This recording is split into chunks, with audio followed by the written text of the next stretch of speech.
Right, I made it to Amsterdam, as you can see. In front of us is the central station, and it's just a transport hub, as you'd expect. But this area is actually probably one of the most important places in modern economics, because this used to be the main docking for the boats coming in to the city, and there's a market in front of it in its open area. And just round the corner, where those buildings are over on the right hand side by the canal, was where the Dutch East Indies Company was formed. And the people that made it came up with the idea, or others probably did at the same time, but it was around that time they came up with the idea of selling shares. So they had shareholders in the company, and then when the boats arrived, the shareholders would literally get a sack of spices as their payoff for backing the endeavour. That quickly changed, of course, to using money, which is much more transferable and easy. And a stock exchange formed where people could buy and sell shares in the company, and then others who had followed on. So the whole concept of modern capitalism started here. And within a few short years, not unexpectedly, things have started to go wrong, and people have started trading in futures, whether you essentially gambled on how much money an incoming load would make, which then led to bankruptcies, shareholders losing their money, etc., etc. So all the difficulties of trading basically started here.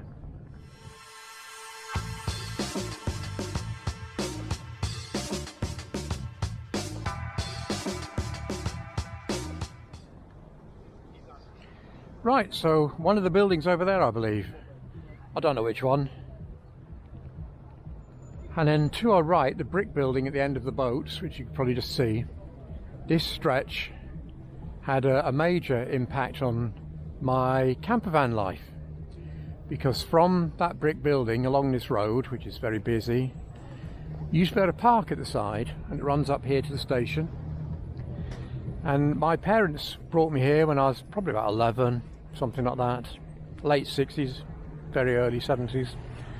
And the whole length of that was filled with Volkswagen camper vans in the main, the odd Comma, the odd J series, all filled with what we quaintly call hippies nowadays. And people would set off from here on the overland trip to India and elsewhere. There were loads of Kiwis and Australians. And my dad and I spent about an hour, because they used to park on both sides of the road, so you're probably talking about, I don't know, 30 vehicles per side, so a lot of vehicles.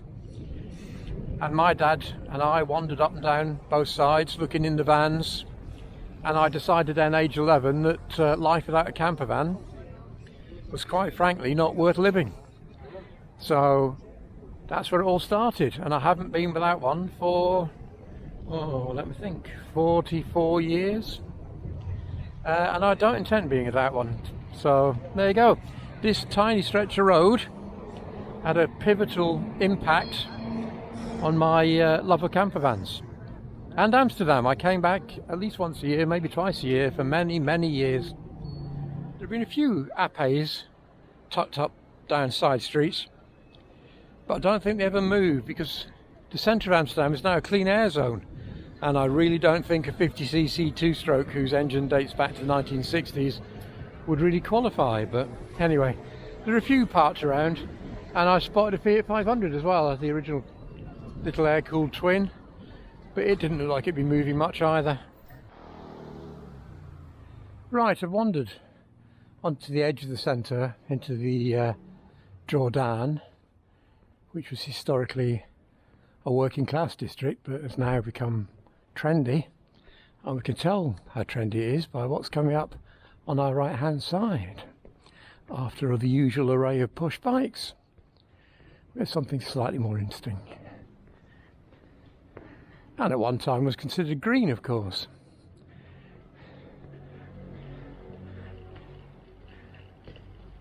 Nice red special.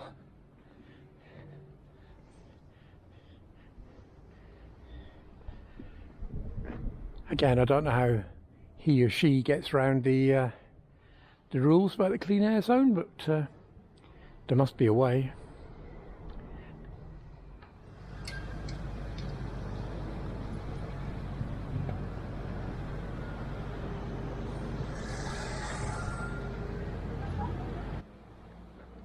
Right, today's little spot of interest, at least for me, if no one else, is the Walloon Church, which is about 30 yards off one of the main drags around the side of the red light district.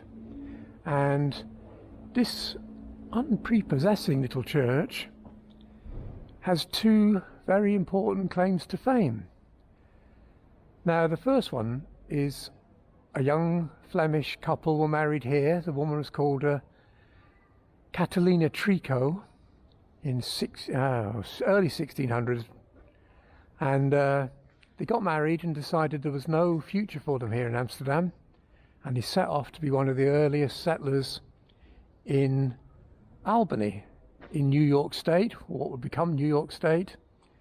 And over they went, which must have been a fair old voyage back then, made a life for themselves, were fruitful in their conjunction, and produced lots of children, and those children produced lots of children, and so on.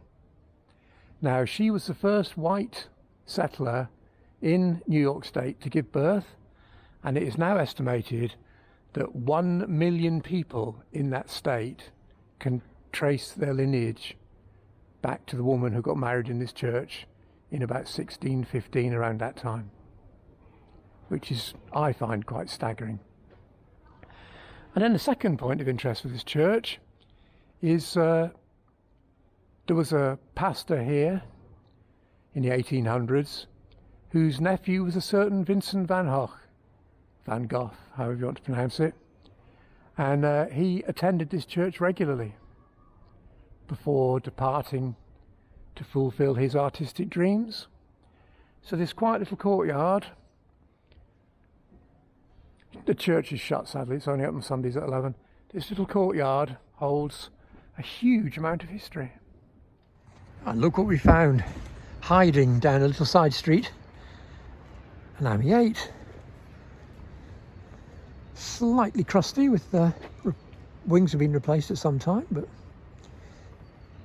an early one with the single branch steering wheel with the thin rim. Slightly rusty and slightly dented.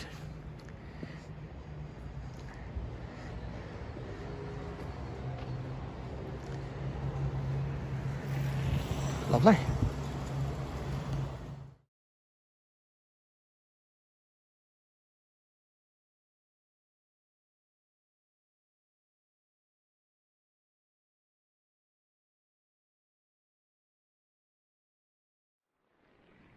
Right, after the Rijksmuseum and Vermeer and all that sort of stuff, dead posh, come to a completely different sort of museum.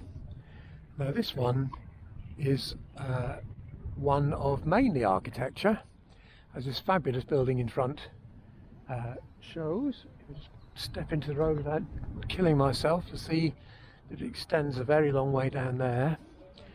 And this is called The Ship, and it's part of a whole range of social housing projects built starting from 1900 on, basically. So it started off with Art Nouveau influences and Art Deco influences, but also large amounts of Indonesian influence, both Hindu and Buddhist, from the trading that Holland had done with those countries. Social housing was an attempt to get rid of the slums that were plaguing Amsterdam at the time, and these were built by cooperatives, ordinary people that wanted decent housing that wasn't disease-ridden, had proper sanitation, was clean, and they got help from what it was called at the time, and now I suppose, the Dutch school, which included artists and architects who wanted to provide high quality housing for their money, and they certainly have, because all these buildings are still in fine fettle. They still act in their original purpose today. All these blocks are full of people's ordinary accommodation. And to be honest, much more my area of interest than Vermeer, but there you go. The internal square includes features like this towering tile covered, hard to describe what it is really, which is based on Buddhist stupas apparently, as inspiration. And lots of the detail work around the windows and things also were inspired by the Dutch East Indies. It's absolutely wonderful place. And in this courtyard they've got various old post boxes from days gone by, and an original, what the French would call a pissoir. I remember these being all over Amsterdam, still a couple in the centre. And an Art Deco bus or tram stop, I'm assuming tram given it's Holland, which is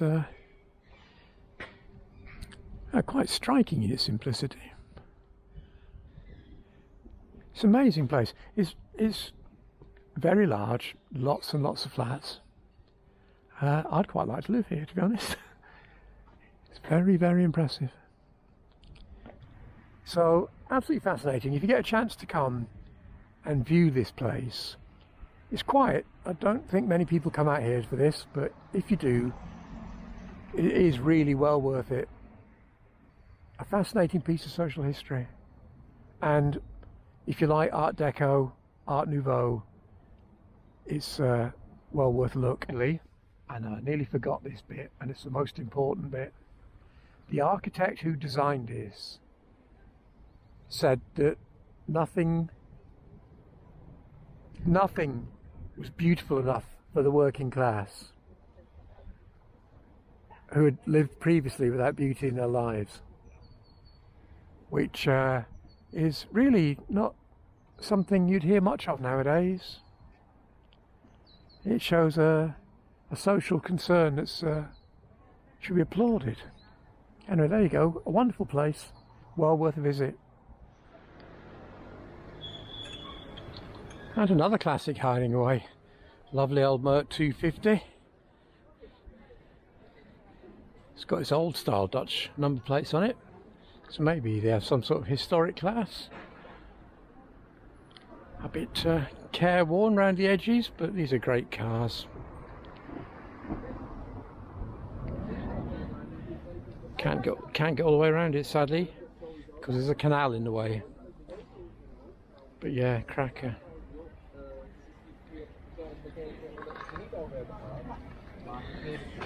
Auto.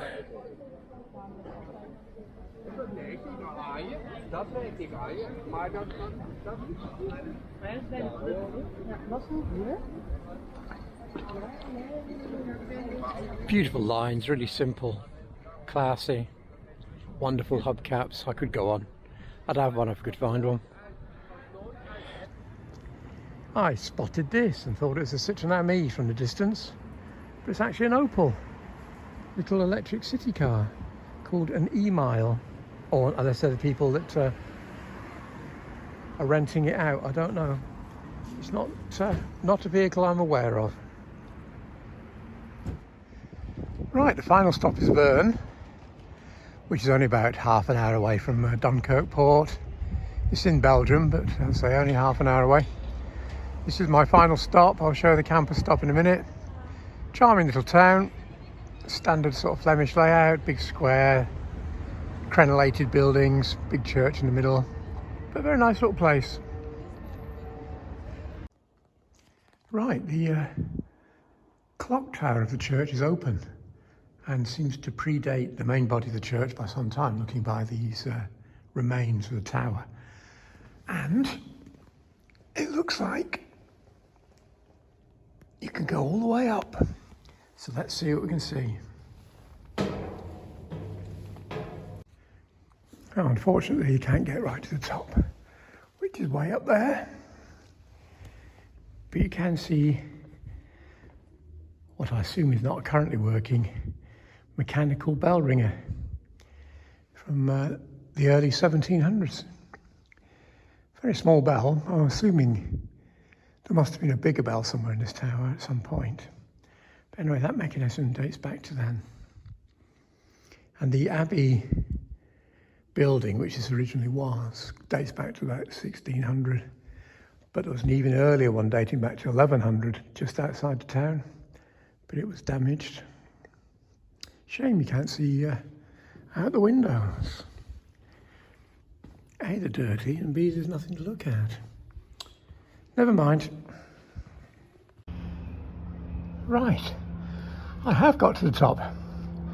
Tucked away in a corner was a door with a small, steep stone staircase which leads up to the belfry. There's a warning when you come in that the bells go off every 15 minutes and they are very loud. So there's an alarm to let you know they're about to start ringing, because presumably they'll deafen you. Right, tucked in the corner of the church is this thing which looks a bit like a millstone, other than the additional 4 holes. It's inscribed with a variety of things in Latin, I assume. It looks like Latin. But there's no indication of what it is. It seems to date from 1582 to 1648 period, and attached to a name, but exactly what it is I don't know.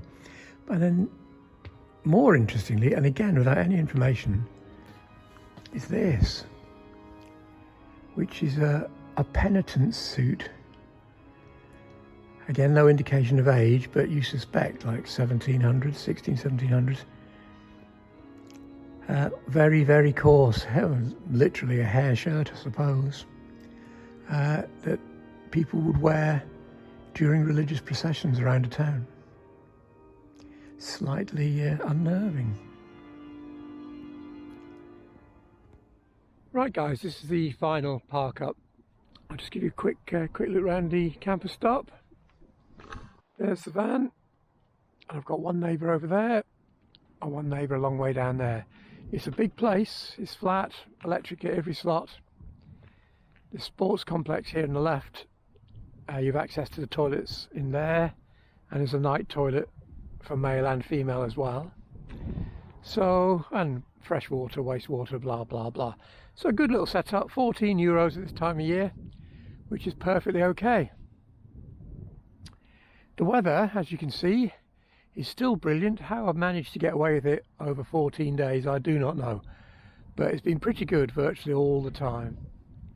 So anyway, as I say, this is it for tonight. Tomorrow morning I will go down to Japan on the coast for a wander around for an hour or two, and then into Dunkirk with a boat home. So unless there's something interesting in Japan, that's it for the winter van trip. Thanks for watching.